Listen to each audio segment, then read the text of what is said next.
So the next speaker on the list is by EFDD Group, David Coburn. Thank you, Mr. Chairman. I disagree with Mr. Clegg. Not everyone in the offshore territories are unhappy about Brexit. They do not want EU interference in their affairs. Now, this interference in our overseas territories is unwelcome. The UK joined a trade agreement in the 1970s. We were conned by our government, which lied to us. Mr. Heath lied to us.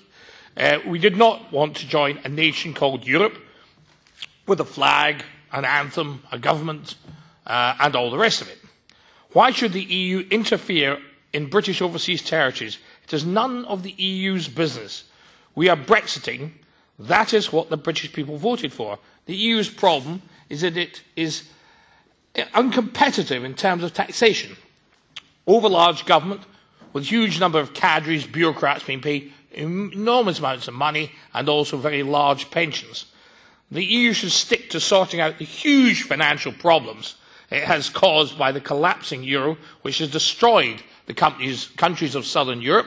It is not an economic currency, it's a political currency. So the EU should not be dictating or suggesting to Britain ways of running its economic affairs either internally or externally. We seem to do a much better job of it than the European Union have done. Britain has decided not to interfere in the economies of our overseas territories. We've given them the latitude to create economies by being competitive in a tax manner throughout, and as long as there's minimum criminality, we will not interfere. We call it, in Britain, we call it democracy. In France, they just tell their overseas territories what to do. That's an entirely different thing. This democracy is something perhaps the EU should learn from. That's why we're leaving. We want our democracy back, and we do not want interference in either our domestic economic affairs or our offshore economic affairs. We can leave that to Her Majesty's government to deal with and do in proper form. So anybody interested to answer? Maybe the Queen or somebody else? Okay. Just very briefly, the OCTs were certainly concerned about the impact on Brexit on their affairs in terms of free movement, in terms of access to the single market, in terms of the resources which the EU provides to help with their economic development. And it was clear, as in the vote in Gibraltar, they didn't want the UK to leave the EU for those reasons. Now, there are wider reasons regarding offshore finance, but I think there was a strong view amongst the territories, and they commissioned a couple of reports around the vote to make clear their concerns about what would happen if the United Kingdom left the European Union. And I think we'll see the effects of that over the next few years. Can I just reply to that? Well, yes, but they wanted to remain British, especially Gibraltar. And a lot of these countries, especially Gibraltar, would be an awful lot worse off if they're part of Spain. They could join the enormous unemployment that Spain has. And its individual selling point, Gibraltar's individual selling point, would be completely lost if they were to join the rest of the Costa del Sol. I don't think it's the best thing in the world for Gibraltar. And the rest of the countries, quite frankly, they would have the similar problems. And may I tell you, sir, it is not the EU giving them development money. It is the British taxpayer and the German taxpayer who put the money in. The European Union has no money. It's bust.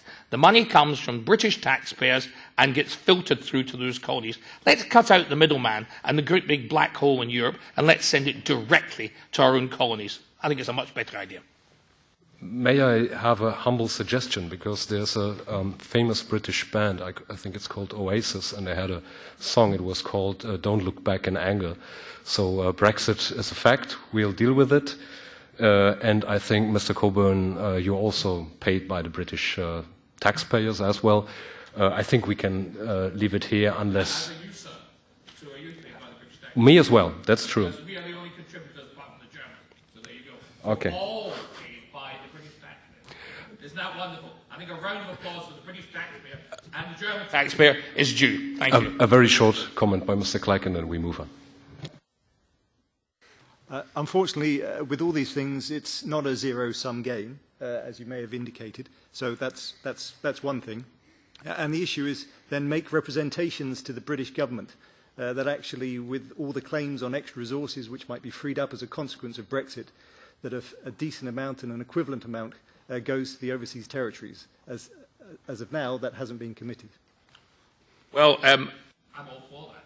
But as I said, I would suggest we leave it here, and the next speaker...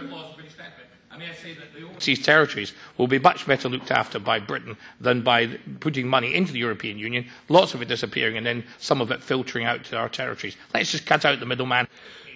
So we got the point, the essentials of the argument. I think the next speaker on the list is...